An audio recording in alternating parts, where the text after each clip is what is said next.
नमस्कार साथियों, स्वागत है आप सभी का हमारे YouTube चैनल NS एजुकेशन पर। आज 17 अक्टूबर डिस्कस करेंगे आज का करंट अफेयर्स। हमारा जो वीडियो होता है उत्तर प्रदेश के डेली करंट अफेयर से संबंधित होता है। यह वीडियो उत्तर प्रदेश की सभी एग्जाम के लिए बहुत ही इंपॉर्टेंट है, तो वीडियो को लास्ट तक जरूर देखिएगा और इस वीडियो को अधिक से अधिक लोगों तक शेयर भी करिएगा। साथ ही वीडियो अच्छा लगे तो वीडियो को लाइक भी करिएगा। देखते हैं हमारा पहला क्वेश्चन।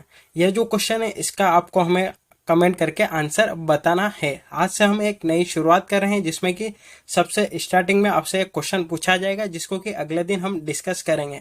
और ये जो क्वेश्चन होंगे करंट अफेयर से ही संबंधित होंगे, जिससे कि आपका जो करंट अफेयर्स होगा उसका रिवीजन भी हो जाएगा। तो आज का जो प्रश्न है जिसका आपको हमें कमेंट करके आंसर बताना है वह है, रक्षा मंत्री राजनाथ सिंह ने फूलों का दस्ता नामक एक पुस्तक लॉन्च की है। यह पुस्तक किसके द्वारा लिखी गई है? तो इसका जो आंसर है आपको हमें कमेंट करके बताना है। अगला क्वेश्चन हमारा, प्रधानमंत्री किसान संपदा योजना के अंतर्गत प्रदेश सरकार के विशेष प्रयास से creation of infrastructure for agro processing cluster के लिए कितने जनपदों का चयन हुआ है? तो प्रधानमंत्री किसान संपदा एक योजना है जिसके अंतर्गत प्रदेश सरकार के विशेष प्रयास से creation of infrastructure for agro processing cluster के लिए उत्तर प्रदेश के कुछ जनपदों का जो है चयन हुआ है। तो उनकी संख्या हमें बतानी है कि कितने जनपदों का जो है चयन हुआ है। तो इसका जो सही जवाब बनता है वो बनता है 5 जनपदों का चयन इसके लिए किया गया है। प्रधानमंत्री किसान संपदा योजना के अंतर्गत प्रदेश सरकार के विशेष प्रयास से creation of infrastructure for agro processing cluster के अंतर्गत 5 क्लस्टर का जो है चयन हुआ है। और ये जो 5 क्लस्टर है उनके नाम है कानपुर, मथुरा, बागपत, बाराबंकी और जो रायबरेली। यह 5 जनपद है जिनका कि क्लस्टर के रूप में चयन हुआ है। यह जो योजना है प्रधानमंत्री किसान संपदा योजना, इसकी शुरुआत अगस्त 2017 में की गई थी। और यह जो योजना है पूरी तरह से कृषि केंद्रित योजना है। इस योजना का मुख्य उद्देश्य कृषि का आधुनिकीकरण करना, साथ ही जो कृषि की जो बर्बादी होती है उसको कम करना। इस योजना को प्रधानमंत्री नरेंद्र मोदी के द्वारा जो 14वां जो वित्त आयोग था उसकी जब समाप्ति हुई उसके साथ जो है वर्ष 2016 से 20 तक की जो अवधि है उस हेतु 6,000 करोड़ रुपए के आवंटन से एक नई केंद्रीय क्षेत्र स्कीम प्रधानमंत्री किसान संपदा योजना का जो है अनुमोदन किया गया था। तो जब 14वां वित्त आयोग जब समाप्त हुआ था उसके साथ ही 2016 से 2020 तक की अवधि है तो इस योजना के लिए जो है 6,000 करोड़ रुपए आवंटित किए गए थे। और इस योजना का नाम जो था वह था प्रधानमंत्री किसान संपदा योजना। तो यहाँ पर भी हमें कुछ मुख्य बातें जो कि इस न्यूज़ से संबंधित है वह याद रखनी है, क्योंकि इतना सारा तो हम एक साथ याद रख नहीं सकते। तो इसके लिए जो है हमें कुछ बातें जो याद रखनी है वह हम आपको बता देते हैं। तो creation of infrastructure for agro processing cluster के लिए कितने जो जनपद हैं उनका चयन हुआ है क्लस्टर के रूप में? तो 5 जनपदों का क्लस्टर के रूप में चयन हुआ है। एक बात ये, दूसरी जो मुख्य तथ्य है इससे जो हमें याद रखना है वह है इस योजना की शुरुआत 2017 में हुई थी। पूरी तरह कृषि पर केंद्रित यह योजना है और इसका जो उद्देश्य है कृषि का आधुनिकीकरण करना, साथ ही जो कृषि की जो बर्बादी होती है उसको कम करना। और 2016 से 20 तक की जो अवधि है इसके लिए कितने करोड़ रुपए जो है आवंटित किए गए हैं? तो 6,000 करोड़ इस अवधि के लिए इस योजना के तहत आवंटित किए गए हैं। तो ये कुछ जरूरी जानकारी या कुछ मुख्य बातें जो इस न्यूज से संबंधित हमें याद रखनी है। देखते हैं नेक्स्ट क्वेश्चन। उत्तर प्रदेश में एनसीआर की तर्ज पर काउंटर मैग्नेट सिटी बसाया जाएगा या स्थापित किया जाएगा? यह प्रदेश के किन 2 शहरों के बीच में स्थापित होगी?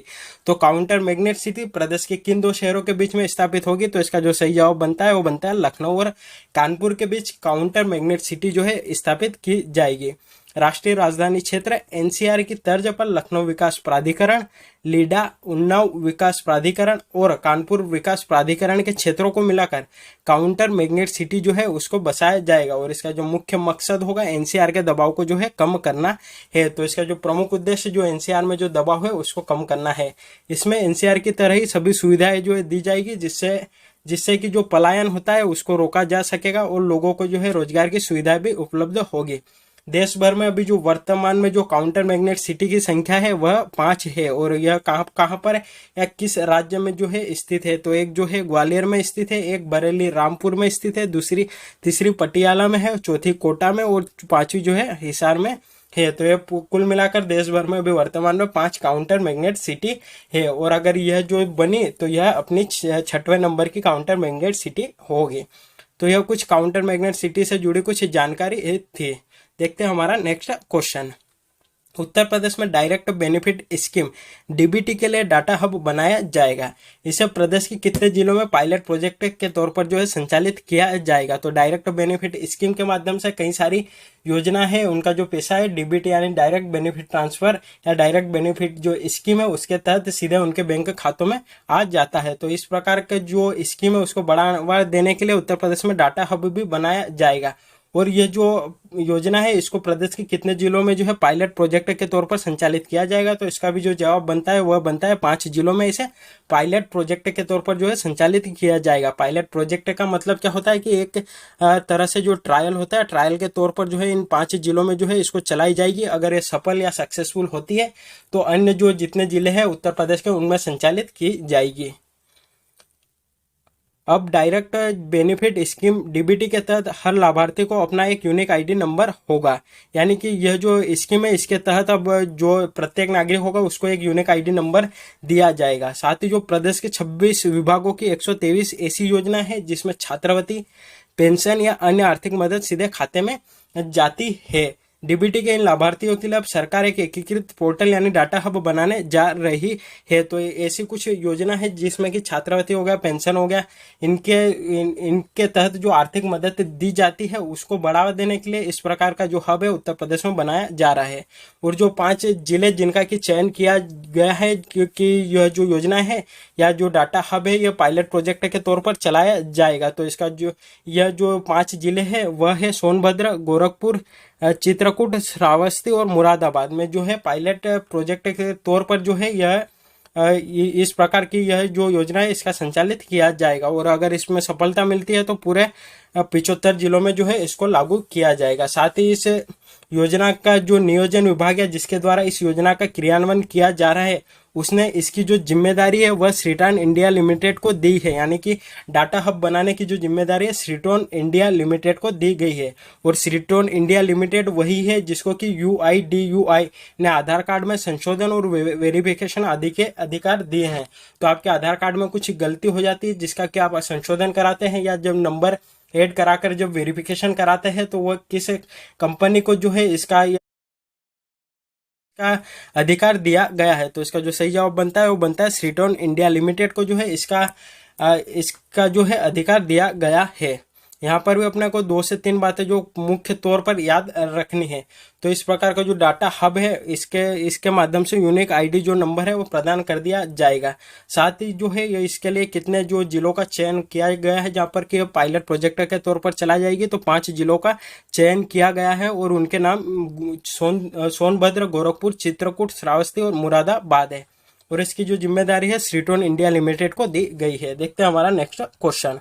भारतीय उद्योग परिसंघ CII द्वारा डिजिटल प्लेटफॉर्म पर आयोजित भारत अंतर्राष्ट्रीय कृषि सप्ताह कार्यक्रम में मुख्य अतिथि कौन थे। तो यह जो भारतीय अंतर्राष्ट्रीय कृषि सप्ताह कार्यक्रम है इसको कल ही आयोजित किया गया था और इसमें जो मुख्य अतिथि या चीफ गेस्ट के रूप में जिसे बुलाया गया था उनका नाम था योगी आदित्यनाथ, जो कि CII द्वारा जो आयोजित था डिजिटल प्लेटफॉर्म पर जो आयोजित था भारतीय अंतर्राष्ट्रीय कृषि सप्ताह कार्यक्रम उसमें मुख्य अतिथि थे। भारतीय उद्योग परिसंघ द्वारा डिजिटल प्लेटफॉर्म पर आयोजित भारतीय अंतर्राष्ट्रीय कृषि सप्ताह कार्यक्रम में उत्तर प्रदेश के मुख्यमंत्री योगी आदित्यनाथ मुख्य अतिथि के तौर पर शामिल हुए थे। CII के एक हफ्ते के कार्यक्रम में किसानों को आय बढ़ाने के तरीके, तकनीकी के सहारे बेहतर खेती कैसे की जाए समेत कई विषयों पर जो जानकारी है इस सप्ताह के अंतर्गत दी जाएगी। और जो CII है उसका जो फुल फॉर्म होता है वो होता है कॉन्फेडरेशन ऑफ इंडियन इंडस्ट्री, भारतीय उद्योग परिसंघ। इसकी स्थापना 1895 में हुई थी। यह एक गैर सरकारी, गैर लाभ और उद्योग नेतृत्व तथा उद्योग प्रबंधित जो है संगठन है। यानी कि इसका जो उद्देश्य है वो पैसा कमाना नहीं है और साथ ही एक गैर सरकारी, एक प्रकार से NGO टाइप का है। यह भारत की उद्योग विकास प्रक्रिया में एक सक्रिय भूमिका निभा रहा है। इस संघ का मुख्यालय नई दिल्ली में है। तो यह इससे जुड़ी कुछ जानकारी थी जिसको आपको याद रखना है। साथियों आज के लिए इतना ही। वीडियो यहीं पर समाप्त होता है। वीडियो अच्छा लगा हो तो चैनल को सब्सक्राइब करिएगा। वीडियो को अधिक से अधिक लोगों तक शेयर भी करिएगा।